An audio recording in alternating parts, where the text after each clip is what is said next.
The first thing that stood out was the odd goblet. Not mine, not hers, and definitely not clean.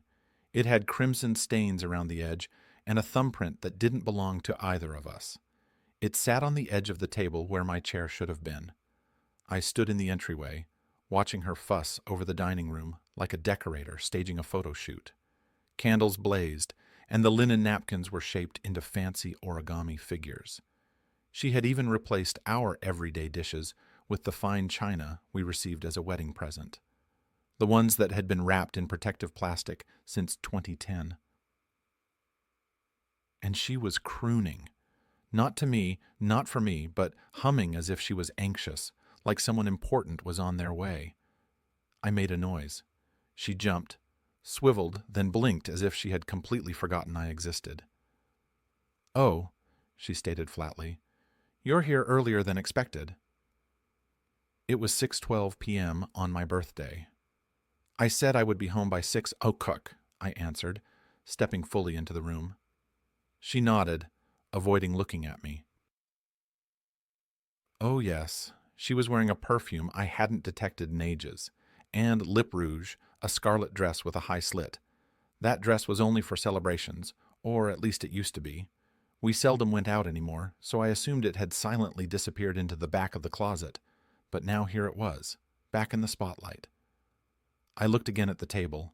3 seats, not 2, and no cake, no card, not even a joke like, "Happy 40th, Felix?" Just stress you could cut with a knife. "Are you expecting someone?" I inquired, doing my best not to sound like I was accusing her. But let's be honest, I was. She didn't react immediately.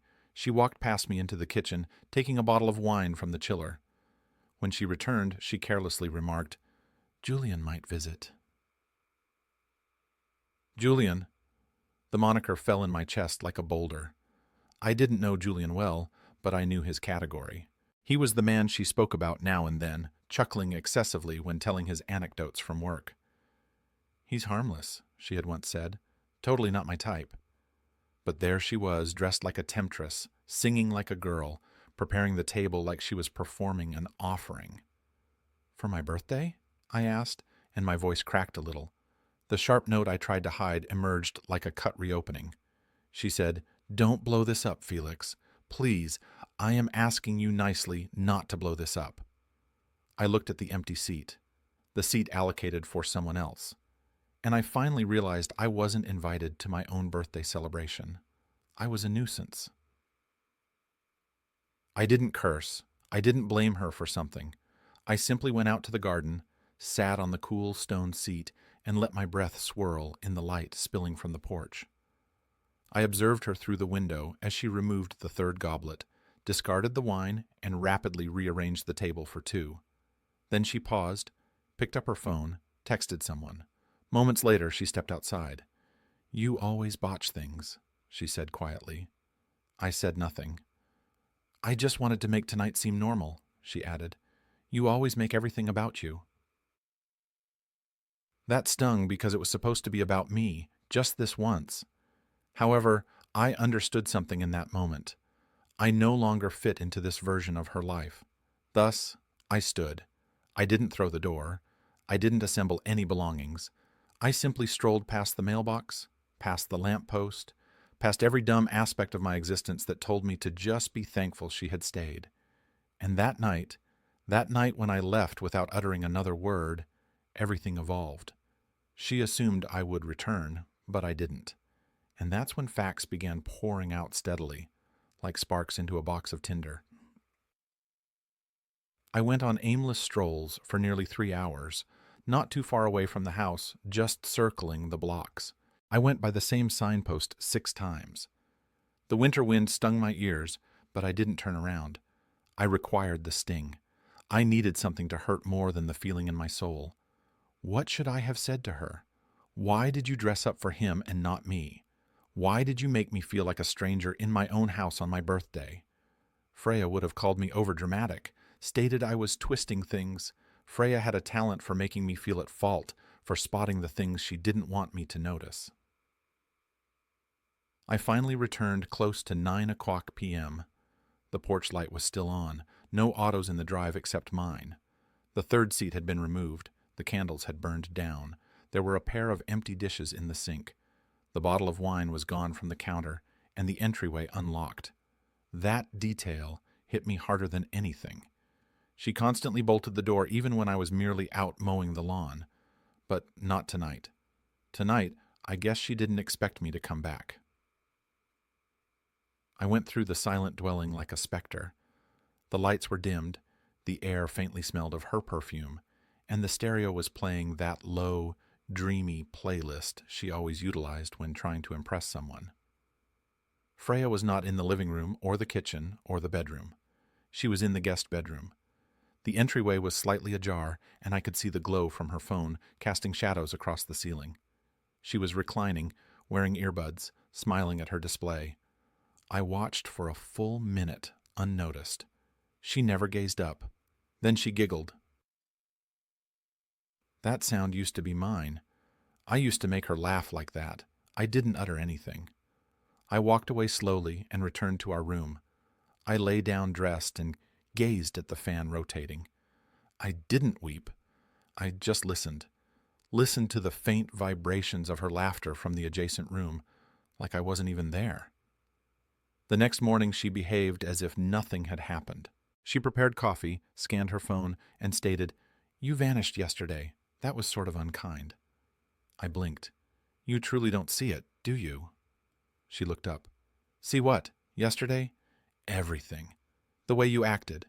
She frowned. "Felix, you're being anxious again. I dressed up because I desired to feel attractive. I invited Julian because he's humorous and knows wine. You always say you don't enjoy attention on your birthday, and then when I actually try to make it casual, you rage off." I didn't make any argument.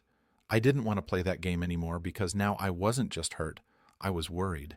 I began rewinding moments in my head. The late evenings, the phone she never kept face up anymore, the work trips that weren't even on her business's calendar, the gym pass she signed up for, even though she hadn't visited once. And the weirdest thing, my toothbrush was missing, not entirely, just replaced. A brand new one, untouched, sitting next to hers. Mine had been worn, bent from utilization. I hadn't discarded it. She hadn't asked. It was just replaced, as if someone else had utilized it, or as if she'd hidden the real one. It was small, meaningless maybe, but it gnawed at me, as if something in the dwelling had been rearranged to wipe me bit by bit. That day, while she was at her job, I did something I never imagined I'd do. I went through her older phone, the one she utilized before switching last month. She left it in her drawer, likely assuming it was secure. No one ever believes you'll check the past when they've locked down the present. It wasn't password protected. The texts were deleted, of course, but not the pictures. One in particular paralyzed me. It was dated 2 months ago. Same scarlet dress, same smile, but it wasn't taken at our house. It looked like a hotel mirror self-portrait. And in the reflection, barely visible, was a man reclining on the bed behind her, shirtless, holding a wine glass, grinning. My wife was grinning too. That visual smashed the final piece of my doubt. I shut the phone and stared at the wall for a long period. There were no screaming matches, no plotting for retaliation, no calls to friends. I just sat in silence, attempting to decide when I had stopped being her man and started being her audience. That evening, I didn't speak my mind. I waited. I desired to see how far she'd go, because I wasn't just living with a pretender. I was sharing a bed with one who had grown comfortable enough to forget she was acting at all. I didn't sleep that evening.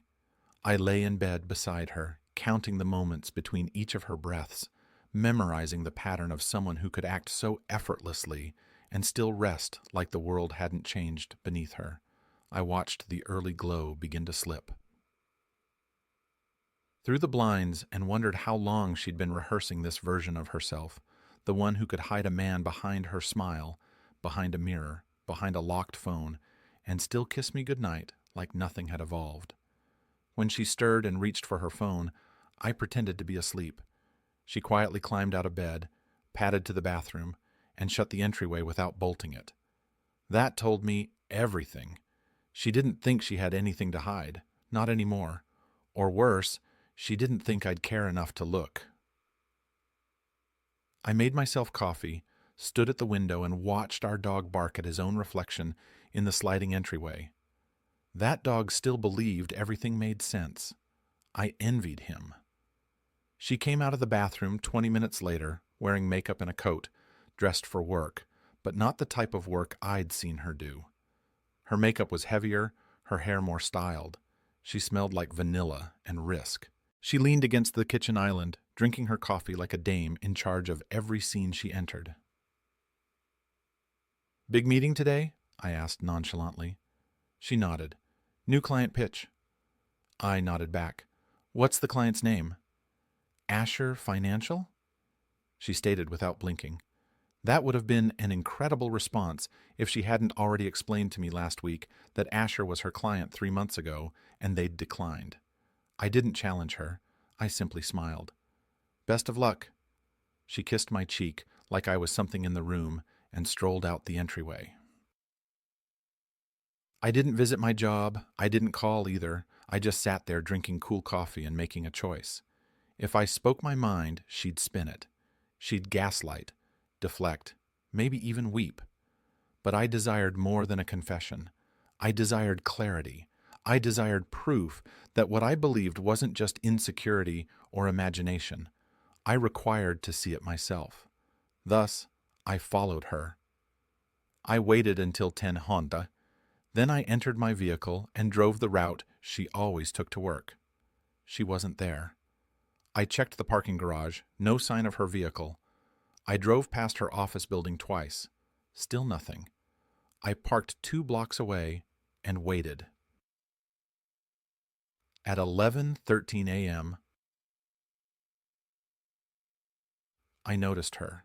Not at the office, not walking to a client engagement, but appearing from a boutique hotel near the freeway, wearing shades, laughing. Julian was with her. They didn't look guilty. They looked at ease, like 2 individuals who had done this countless times. He opened her car entryway like they'd practiced.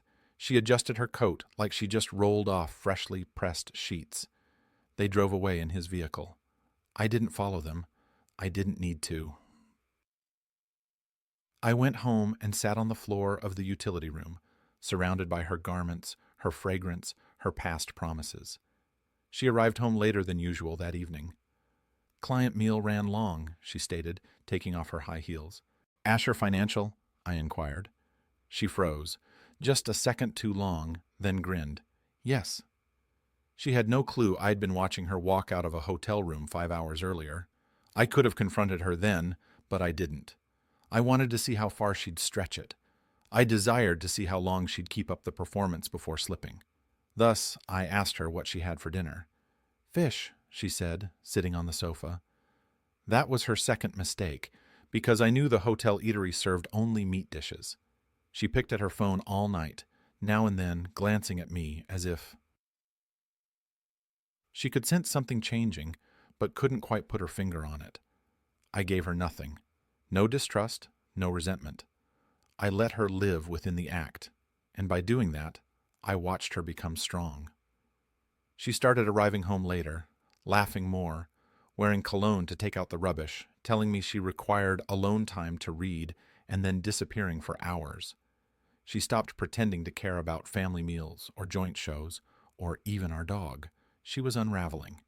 And the worst part, she assumed I couldn't see it. I started collecting facts, slips, call logs, hotel registrations.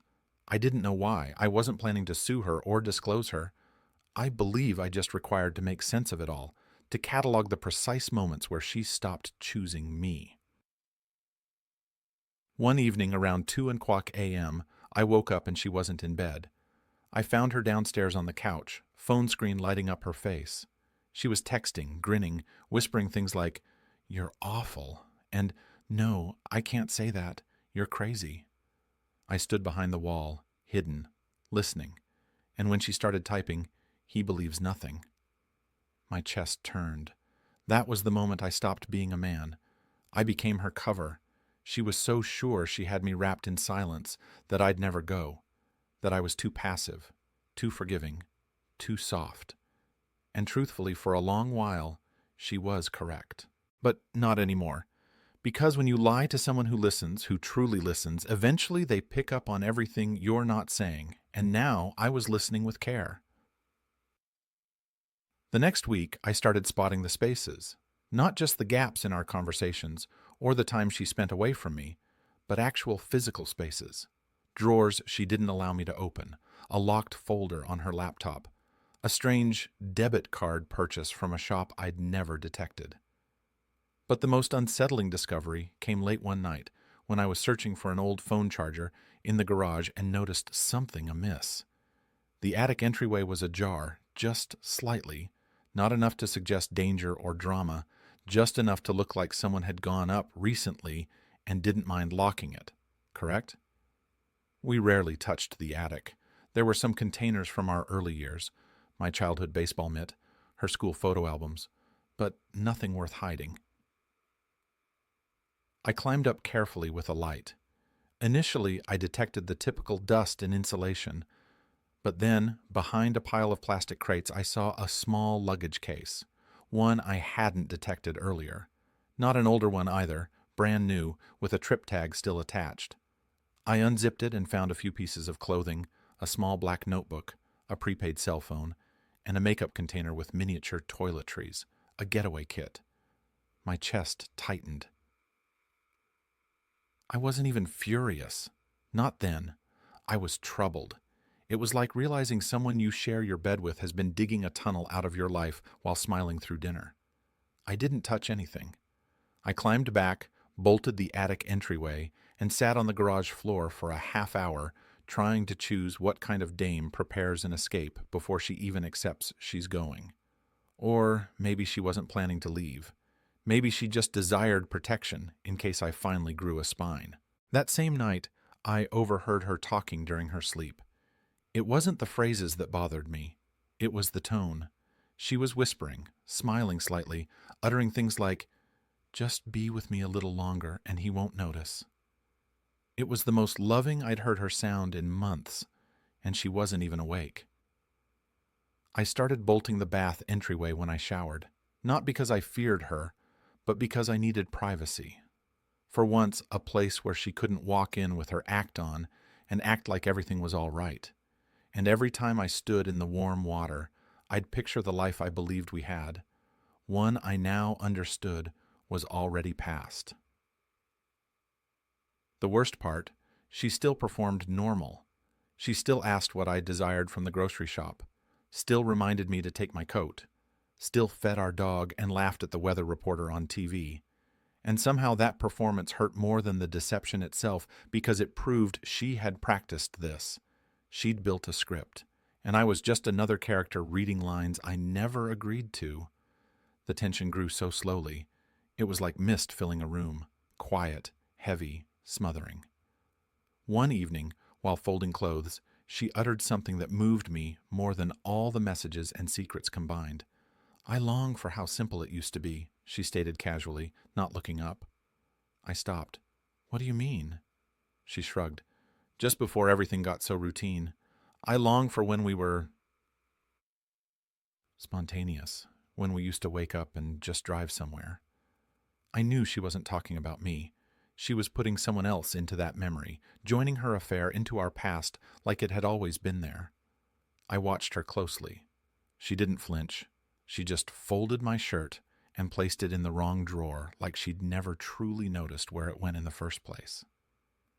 That evening, I decided I needed help. Not therapy, not a speaking my mind, but proof. I reached out to my family member Theo, who works in private surveillance. He owed me one from years back when I helped him through a hard divorce. I didn't give him all the details. I just said, "I need eyes, silent ones." He didn't inquire. Over the next few days, Theo installed a pair of small cameras in the dwelling, one in the living room light base, and one behind a vent in the entryway facing our front entryway. He also set up motion-triggered backups on the internet. Nothing invasive, just enough to trace movements and confirm what I already knew, and it didn't take long. The following Thursday, while I was at my job, I watched the internet feed from my phone. At 11:22 a.m., she unlocked the entryway. Julian stepped in without hesitation. He kissed her, not a shy peek, a full hands-in-her-hair kiss like they'd done it thousands of times. She giggled, let him inside, shut the blinds, and for 3 hours the dwelling I paid for became a stage for her deception. She utilized our couch, our kitchen, our guest bathroom. She poured him wine from the bottle I bought for our anniversary last year, the one she stated she was saving for something meaningful. I watched in silence. I didn't weep. I didn't throw my phone. I didn't scream. I just watched. And when she walked him out, when they kissed again under the porch light like girls sneaking around, I realized something important. She wasn't hiding anymore. She thought I would never respond, that I would remain the same reserved man who asked authorization to be upset. She had built her world on the thought that my silence meant authorization. But she was mistaken, because sometimes the silent ones are the ones you should dread most. I didn't confront her that evening.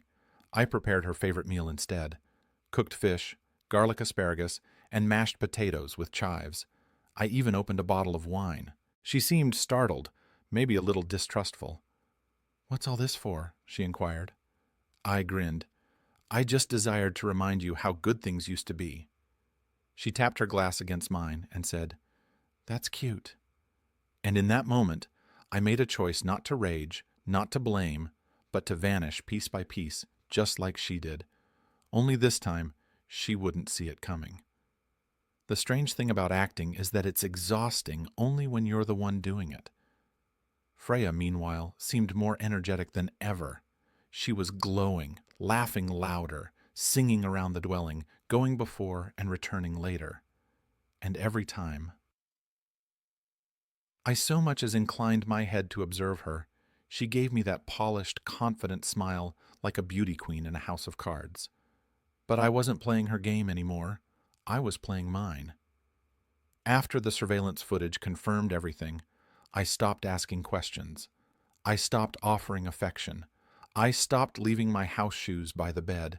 I started deleting pieces of myself from the existence she thought she controlled. Minor things initially. I canceled my gym pass, the one she signed me up for 2 years ago, supposedly so we could be active. I deleted our shared streaming profiles, logged her out of mine, and left no explanation. I moved my personal documents from the table drawer in the home office to a vault she didn't know about. I started taking strolls without saying where I was going, just disappearing for a few hours every evening. Not to spy on her, not to sulk, just to be somewhere she wasn't. I let her keep acting, and she got better at it. Sloppy, too.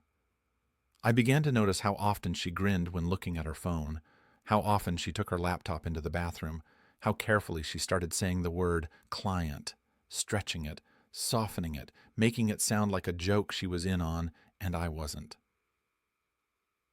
One evening, I decided to test her. I left a handwritten message on the chiller that stated, "Visiting clients, back late tomorrow night." I signed it with my initial, even added a quick smile like I always did when we were good. Then I gathered up some clothes and drove exactly 11 blocks away to a cheap motel. I booked the room for 3 nights and turned off my phone. From my laptop, I watched the live feed of our living room. And at 7:47 p.m., she walked Julian through the entryway again like it was common. She wasn't even hurrying anymore. She took off her shoes, laughed as she handed him a drink, and then, and this is what truly broke something inside me, she looked around, sighed, and stated, "I swear he's never around anymore."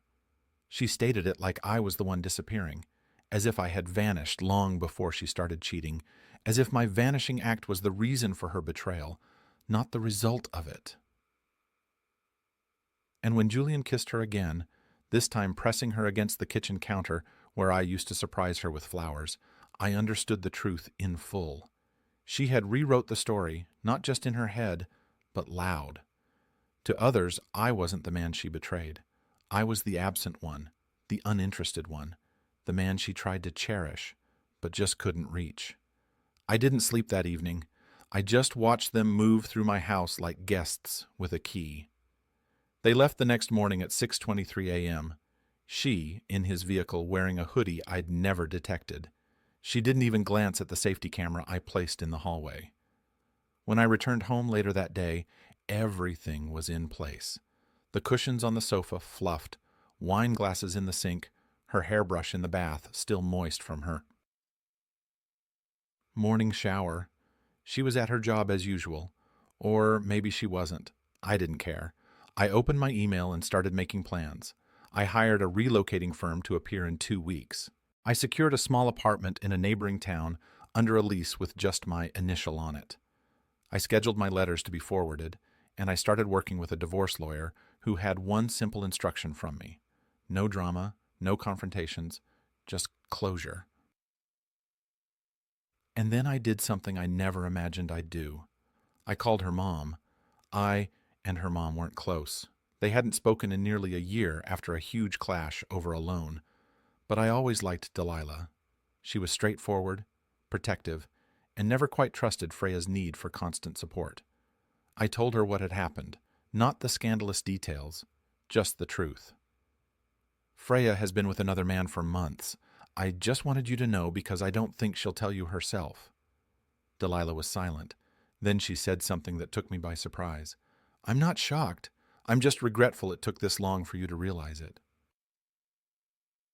That evening when Freya got home, I had food waiting again. But this time it wasn't fish or meat. It was carry-out pizza and 2 drinks. Casual, lazy, almost distant. We sat at the table, but we didn't really talk. She glanced at her phone between pieces, asked me how work was, acted like everything was great. You seem tired lately, she stated mid-slice. I grinned. Yeah, it's been a long week. She inclined her head. You all right? I looked her straight in the eyes for the first time in weeks. Yes, I think I'm finally starting to rise. She didn't realize what I meant. Not yet. But in that moment, I think she felt it. The shift, the silence, the absence of fear in my initial. And when I cleared the table and went into the other room, without uttering another word, she watched me go with a strange, unspoken confusion on her face. She was starting to realize something was amiss, but it was far too late to resolve it. I stopped speaking first. That was the first thing I evolved. No more good morning. No more. How was your day? No more starting conversations just to keep things normal. I responded when spoken to, nodded when necessary, grinned politely like a faraway friend about to leave. The more I disappeared, the more she leaned into the act of our marriage. She started cooking again of all things, banana bread on a weekday evening, chocolate chip treats before work. She even bought flowers once and acted like they were for me. Freya, you've never bought me flowers? I said that day with a smile that didn't quite reach my eyes. She chuckled. People evolve. I studied her in that moment, her initial, her posture, how carefully she tucked a strand of hair behind her ear, the same way she used to when she was acting to her mom and dad about missing a lesson. She was working hard to keep the illusion real. And the strange part was, it wasn't even for me anymore. She wasn't trying to win me back. She was trying to maintain the deception long enough to leave it on her own terms. I could feel it like noise beneath my skin. She began talking about remodeling the spare room nonchalantly while turning through a home decoration magazine one evening, stating we should repaint it a brighter shade, maybe make it more functional. I inquired, what for? And she shrugged. I don't know, maybe a workspace? It just seems like it's time to brighten things up. The same spare room she utilized to text him from. The same one where I found her whispering in the dark. I said nothing. I didn't make any argument. I didn't stop her. Let her decorate the coffin, I thought. She had no clue I was preparing to bury the wedding inside it. Meanwhile, I began quietly selling off my belongings, not our assets, just my existence with her. I sold my half of the comic book set we once assembled together in school. She hadn't touched it in years. I contributed my vintage records, the ones she used to tease me for buying, and I took down every photo in the entryway that included the two of us, replacing them with landscape posters I printed from the internet. When she inquired where the pictures had gone, I simply stated I thought it was time for something new. She nodded slowly, blinking longer than usual, as if she was trying to see what aspect of me had changed and when. But by now, her deceptions were falling apart in plain sight. One afternoon, I arrived home early and overheard her on the phone. She was in the kitchen, pacing barefoot, whispering in that soft, loving tone she assumed I never detected. "No, he won't be around. I stated Thursdays he's always at the branch office. You're secure." Pause. "I miss you too. Stop worrying so much." Another pause. "No, he doesn't ask questions anymore. Truly, I think he has, I don't know, left." That part made me smile because she was right. I had left, but not because I was weak or confused, because I finally saw her for who she was, and I had no interest in sharing air with a dame who only remembered I existed when she required a place to hide her secrets. Later that week, she invited her friends over for dinner. It was a couple we used to go on dates with, Gideon and Bella. Good individuals, sharp, warm, the kind of individuals who notice things even when they don't utter them out loud. During the evening, I played the role. Polite, helpful, even cheerful. I poured drinks, chuckled at old anecdotes, asked Gideon about his vehicle problems, complimented Bella on her new hair shade. Freya lit up, acting like everything was great, like we were still the perfect couple everyone believed we were. But at one point, Bella looked across the table at me and uttered something that made Freya freeze. "You've changed, Felix," I grinned. "For better or worse?" Bella hesitated. "In a quieter way." Freya chuckled too fast. "He's just working too much these days. We're planning a little trip soon, aren't we?" I inclined an eyebrow. "We are?" There was a pause. A long one. The kind of silence that falls between individuals who realize they're not speaking the same language anymore. Gideon changed the subject. Bless him. But I saw it in Bella's eyes. She knew. Maybe not everything, but enough. And Freya noticed it too. Her smile grew tighter, her posture more stiff. She kept glancing at me throughout the evening as if she was trying to see a flaw in the new armor I'd built. After our guests left, she didn't say much. She cleaned dishes with more force than necessary, slamming a plate once, mumbling something about being tired. And for the first time in months, she was the one who came to bed last. She slipped under the covers like she was sneaking into someone else's house, didn't say anything, didn't reach for me, and in the dark I whispered, "Freya." She turned slightly. "Yes?" "I think we should talk soon." A long silence. "About what?" she inquired, initial too light. I didn't answer because she already knew. The next morning, she didn't cook, didn't make coffee, barely looked at me. She left the house with her keys and her phone and didn't even say goodbye, which was fine because goodbye was on its way, just not from her. She thought she still had time to control how it all ended.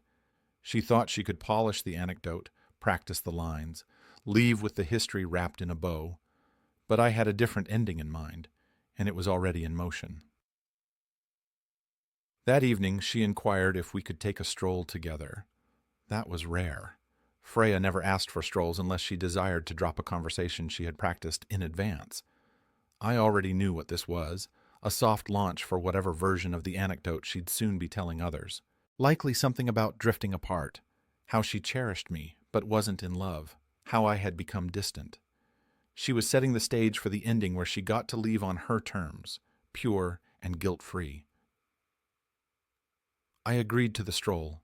She led us through the blocks like she always did, along the same course we used to take during the early pandemic when the world felt frozen. But we still held hands. Not anymore. Our hands stayed in our pockets. Her mouth moved quickly, though. She started with compliments, stating she admired how calm I'd been lately, how she felt like things were improving. She even joked that maybe we were finally turning a corner. I nodded along, letting her believe that, letting her shape her little dream. Then, after we passed the pine where she once wrote our initials, I've checked. It's still there, even if the bark around it has grown thick. She paused and turned to face me. Felix, she uttered lovingly, I think we should take a breather. Not a divorce, not even a parting. I wanted to laugh, but I didn't. I inclined my head and inquired why. Her eyes did that blinking thing again, the one she did when she wasn't sure how true to be. I just desire space. I think we both do. I've been feeling boxed in, stuck, and I don't want us to start resenting each other. I think if we just take a little time apart, it'll help. There it was, her exit ramp, her soft landing. She desired to leave without being the villain. She desired me to agree, maybe even thank her for being brave enough to suggest it, but I wasn't playing along. Not anymore. I gave her a long look, one that held no anger, no sorrow, just quiet resignation. If that's what you need, I uttered softly, then take it. She seemed startled, almost let down, like she expected resistance, a plea, maybe even a weep. But there was nothing left in me to ask for. We walked back in silence. When we got to the dwelling, she headed to the bedroom and began getting out a luggage case. Not the attic one, a different one I'd never detected, floral patterned with gold zippers. She was smiling faintly, not joyfully, but proudly, like she'd done something grown up. I helped her gather her things, standing in the entryway and handing her things when she asked. Lounge pants, books, her favorite shawl. She didn't inquire why I wasn't saying more. She thought I was in shock or too hurt to speak. She was already rewriting the goodbye in her head, already rehearsing the anecdote for her friends. He didn't fight me on it, she'd state. It just ended. But the truth was, I wasn't broken. I was ready. She left that afternoon, didn't throw the entryway, didn't even look back. She said, I'll give you a call in a few days. All right, and drove away without waiting for my response. As soon as she was out of sight, I sprang into action. I called the relocating firm and told them we were good to appear a week ahead of schedule. I booked a locksmith for the next day.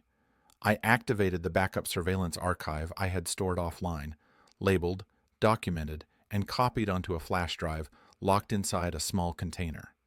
I printed the pictures, the hotel timestamps, the slips, the messages I'd recovered from her old internet account.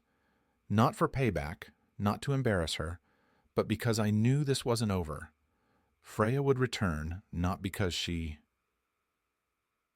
cherished me, but because she wouldn't be able to stand not controlling how this ended. And when she did, I needed to be ready. I boxed up her possessions, every shoe, every dress, every cologne bottle, even the lipstick she only wore for him. I stacked the containers neatly in the garage. I changed every password she had access to. I logged her out of our shared streaming, banking, everything. I called my lawyer and told him I wanted the divorce finished by Friday. The next 3 days passed in spooky silence. She didn't call, didn't message, didn't check in on our dog. I think she was waiting for me to reach out first, to break down, to chase her, to give her a chance to feel like she still had the power. But when the silence stretched longer than she expected, she cracked.